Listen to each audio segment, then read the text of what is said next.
এর মাধ্যমে পরীক্ষার ফি বাবদ 200 টাকা, টেলিটক কমিশন 10 টাকা, কমিশন 10 টাকা, কমিশনের উপর ভ্যাট হচ্ছে 15% 3 টাকা সহ সর্বসাকুল্যে 223 টাকা জমা দিতে হবে।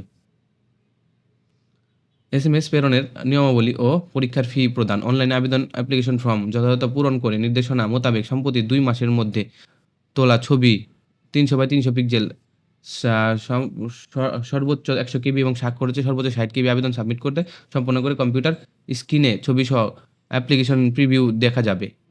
নির্ভুলভাবে আবেদনপত্র সাবমিট করা সম্পূর্ণ হলে প্রার্থী একটি ইউজার আইডি এবং ছবি স্বাক্ষরযুক্ত একটি অ্যাপ্লিকেশন কপি পাবেন। উক্ত অ্যাপ্লিকেশন কপি এর প্রিন্ট করা অথবা ডাউনলোড করে প্রার্থী সংরক্ষণ করবেন এবং ইউজার আইডি ব্যবহার করে নিম্নে পদ্ধতিতে কোনো টেলিটক প্রিপেইড মোবাইল নাম্বার থেকে 2টি এসএমএস এর মাধ্যমে ফি জমা দিতে হবে। 6 নং অনুসারে 72 ঘন্টার মধ্যে জমা দিতে হবে।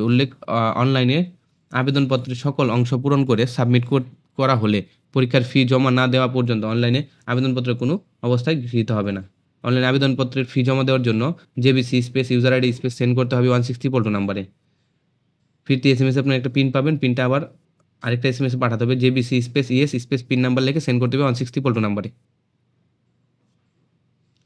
প্রবেশপত্র প্রাপ্তির বিষয় হচ্ছে jbc.teletalk.com.bd ওয়েবসাইটে প্রার্থীর মোবাইল ফোনে এসএমএস এর মাধ্যমে যথাসময়ে জানানো হবে। প্রার্থী তার ইউজার আইডি পাসওয়ার্ড ব্যবহার করে ছবি, স্বাক্ষর ও সম্বলিত প্রবেশপত্র অ্যাডমিট কার্ড ডাউনলোড করতে হবে। অনলাইন ছাড়া আলাদাভাবে কোনো প্রবেশপত্র ইস্যু করা হবে না।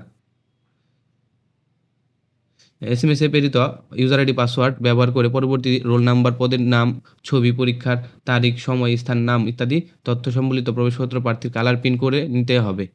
প্রার্থীকে এই প্রবেশপত্র লিখিত মৌখিক পরীক্ষার সময় অবশ্যই প্রদর্শন করতে হবে। টেলিটক প্রিপেইড মোবাইল ফোন থেকে প্রার্থীগণ নিম্ন এসএমএস পদ্ধতি অনুসরণ করে ইউজার আইডি পাসওয়ার্ড পুনরুদ্ধার করতে পারবে। জেবিসি স্পেস হেল্প লিখে ইউজার আইডি লিখে পাঠিয়ে দিতে হবে 160 পোল্টো নাম্বার। জেবিসি পরীক্ষা 2025 অনলাইনে আবেদন পূরণের এসএমএস এর মাধ্যমে পরীক্ষার ফি প্রদানের নিম্নাবলী এবং অন্যান্য প্রয়োজনীয় তথ্যাবলী আবেদনের সংশ্লিষ্ট ওয়েবসাইটে jbc.teletalk.com.bd ওয়েবসাইটে কর্পোরেট নিজস্ব ওয়েবসাইট হচ্ছে jbc.gov.bd পাওয়া যাবে। প্রার্থীকে প্রাথমিক কোনো কাগজপত্র প্রেরণ করতে হবে না। লিখিত পরীক্ষার পর কেবলমাত্র উত্তীর্ণ প্রার্থীগণকেই 2 মাসের মধ্যে তোলা রঙিন ছবি, 3 কপি সাইজের ছবি, শিক্ষাগত যোগ্যতা সনদ, জাতীয় পরিচয়পত্র এবং জন্ম নিবন্ধন সনদ এর কপি, মুক্তিযোদ্ধা কোঠা আবেদনকৃত মুক্তিযোদ্ধা বিষয়ক মন্ত্রণালয় কর্তৃক ইস্যুকৃত মুক্তিযোদ্ধা সনদপত্র এবং যে সর্বশেষ পরিপত্র অনুযায়ী মুক্তিযোদ্ধার সাথে সম্পর্কিত সম্বলিত প্রত্যয়ন, অন্যান্য কোঠার আবেদনপত্রের সংশ্লিষ্ট সনদ এবং অন্যান্য আনুষঙ্গিক কাগজপত্রের 1 কপি মূল কপি এবং 1 কপি ফটোকপি সহ অনলাইন আবেদন প্রিন্ট কপি, মৌখিক পরীক্ষার দিন